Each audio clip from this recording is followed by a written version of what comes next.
با سلام و خسته نباشید. ولی پور هستم. یه ویدیو رو تهیه کردم برای دوستانی که تازه به ما ملحق شدن و به عنوان همکار یا دوستانی که برای ثبت سامانه بعضی جاهاشو اشکال دارن.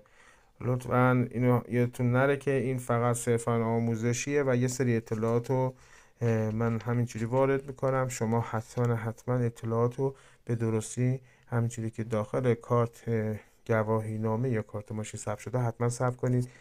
ما بارگذاری نداریم، حتما یادتون نره باید راننده کنار ما باشه و حتما از اطلاعاتی که اونجا داخل کارت ها ثبت شده استفاده کنیم. برای ثبت نام حتما متقاضی باید شخص خودشون باشن، نمیتونید برای کسی دیگه ثبت نام انجام بدید.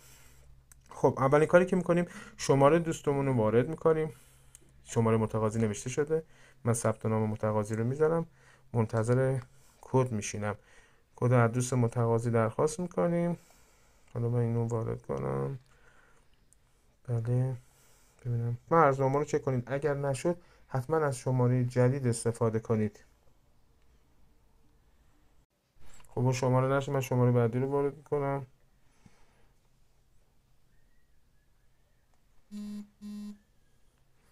خب کد رو وارد میکنم ببینم میشه 33 80 81. ببینید اینجا اختار داد.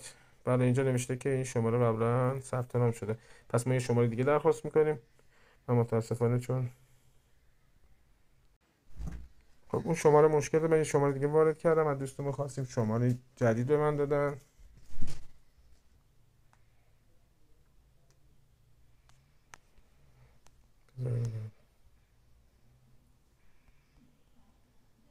بله رفتم. ببین من چون قبلا با این ثبت نام بله من چون قبلا با این ثبت نام کرده بودم، من ادامه ثبت نام رو بزنم میره.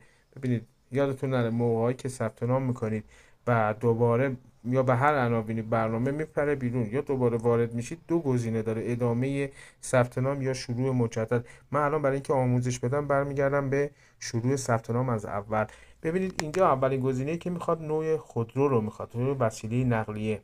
حالا اگر سواری یا وانت یا موتورسیکلت هر کدومش بود شما اونو ثبت. برای ثبت کامیونت هم یادتون نره گزینه وانت همون گزینه چیه وانت کامیونته. خب من سواری رو انتخاب میکنم. الان محل فعالیت رو میزنم